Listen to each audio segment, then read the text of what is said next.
మీకు life partner లేరా? Life partner లేరు. సి నేను ఆ స్టేజ్ కూడా దాటేసా ఆల్మోస్ట్, లైఫ్ పార్ట్నర్ వచ్చే స్టేజ్కి. The reason is I want to focus on work. And I'm very irresponsible person. అంటే ఎవరైనా పేరెంట్స్కితో ఇర్రెస్పాన్సిబిలిటీ ఉంటే ప్రాబ్లం లేదు, దే విల్ అండర్స్టాండ్. అదే బట్ వెన్ సంబడి మనం కన్నవాళ్ళు కాబట్టి వాళ్ళు అడ్జస్ట్ చేసుకుంటారు. When somebody is coming in to your life, మనం టైం ఇవ్వకపోతే వాళ్ళు ఇగ్నోర్ చేస్తున్నాడు అని ఫీల్ అవుతారు. ఎందుకు మనం కష్టపడ్డాం. అండ్ నాకు మళ్ళీ పిల్లలు ఇదంతా కూడా ఇంట్రెస్ట్. మీ ఫోకస్ అంతా వర్క్. సో ఇదంతా అడ్డం అవుతుంది అనుకో. అడ్డం అవుతుంది. And if there is an understanding partner where నాకు పిల్లలు వద్దు, I just want to be with you, నేను నా పని చూసుకుంటా, నువ్వు నీ పని చూసుకో, విల్ మీట్ సమ్ టైమ్, కలిసినప్పుడు కలుద్దాం ఇంట్లో, ఈ అగ్రిమెంట్తో ఉంటే will get married, not a problem. But ఏంటంటే పిల్లలతో ప్రాబ్లం ఎక్కడ వస్తుందంటే ఐ లైక్ కిడ్స్. వేరే మా సిస్టర్ వాళ్ళ కిడ్స్తో ఆడుకోవడం అలాంటి ఇంట్రెస్ట్, కానీ 10 minutes ఎక్కువ మళ్ళీ ఎంటర్టైన్ చేయను. ఎందుకంటే నాకు కావాల్సినప్పుడే వెళ్ళి మాట్లాడతా, అంటే వాళ్ళతో టైం స్పెండ్ చేసి వచ్చేస్తా.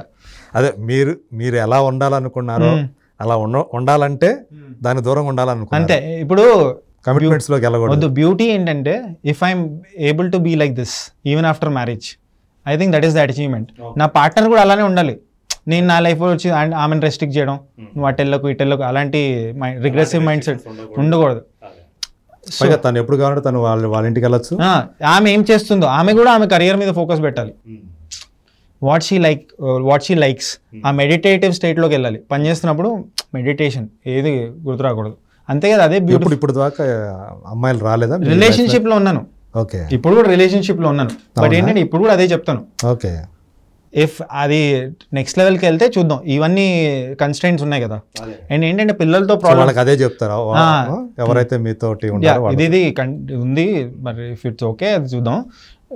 పర్మనెంట్ అయితే వద్దు అంటున్నారా? I will marry.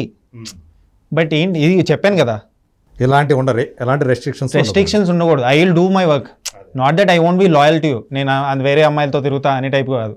I will be loyal. But నేను వర్క్లో ఉన్నప్పుడు ఎవరితో మాట్లాడను, ఫోన్ కట్ చేసేయడం, మెసేజెస్కి రెస్పాండ్ అవ్వకపోవడం అలాంటివి ఉంటాయి. అది చాలా హర్టింగ్గా ఉంటుంది. దాని మీద కంప్లైంట్స్ ఉండకూడదు. ఎగ్జాక్ట్లీ. సో ఇంకోటి ఏంటంటే పిల్లలతో ప్రాబ్లం ఏంటంటే I'm a very emotional person. ఇప్పుడు నా సొంత పిల్లలు వీళ్ళందరికీ వస్తే, మన చిన్నప్పుడు మన డాడీ వీళ్ళందరూ బైక్ తీసుకెళ్ళకరా, అది నువ్వు జాగ్రత్తగా తిరిగి వస్తావు, లేదా భయంగా ఉంటుంది అంటారు. కానీ హ్యాట్స్ ఆఫ్ టు దెమ్, మనకి ఇచ్చారు, మనం గ్రో అయ్యాము, వేరే స్టేట్కి వెళ్ళాము, అదంతా ఉంది. అంటే ఏమి తగలకూడదు, కానీ నేను కన్సర్న్ ఉంటుంది వాళ్ళకి. నేనైతే నేను పిచ్చ టెన్షన్ పడిపోతా. నా పిల్లోడు ఎవరన్నా ఉంటే ఆడు వస్తాడో రాదో అనే హార్ట్ అటాక్తో పోతా నేను.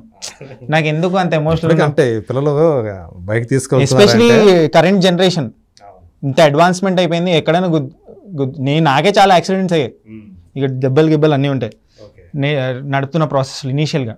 ఇప్పుడు అంటే మనం అంతా తెలుసు, మనం ఎక్కడికి వెళ్ళాలి, ప్రతి గల్లీ అవన్నీ తెలుసు. Just imagine they are not lucky. I'm lucky that accident అయినా నాకు ఏం దెబ్బ తగలలేదు, చిన్న దెబ్బలు తగలేదు. వాట్ ఇఫ్ దే యాక్సిడెంట్లో పోతే ఐ కాంట్ టేక్ ఇట్. నేను కూడా పోతా ఆ రోజు. ఇవన్నీ ఆలోచిస్తున్నారా? అంతే, ఎగ్జాక్ట్లీ. అంత డెప్త్లో ఆలోచించాలి. ఓకే, అంత ఎమోషనల్ పర్సన్ మీరు. Exactly. So even if I marry I won't have kids. కానీ అలా ఆలోచిస్తే ఈ ప్రపంచం ఇలా ఉండదు, ఎంతమంది ఉండదు. బట్ అదే ఎవరి ఇండివిజువల్ డెసిషన్ అది. అందరిని అలాగా ఆలోచించారు కదా. కానీ నేను ఇప్పుడు చెప్పిన తర్వాత విన్న తర్వాత అరే నేను కూడా ఇదే చాలా మంది వస్తారు బయటికి.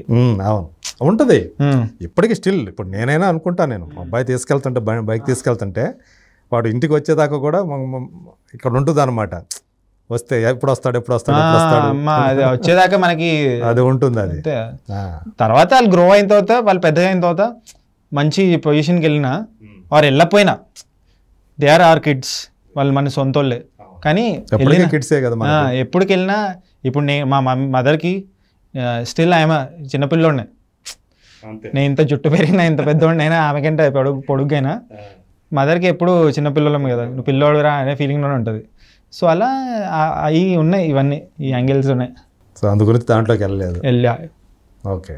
But marriage is a good thing, మంచి చేసుకోవాలి, అండర్స్టాండింగ్ పార్ట్నర్ ఉండాలి. ఓకే.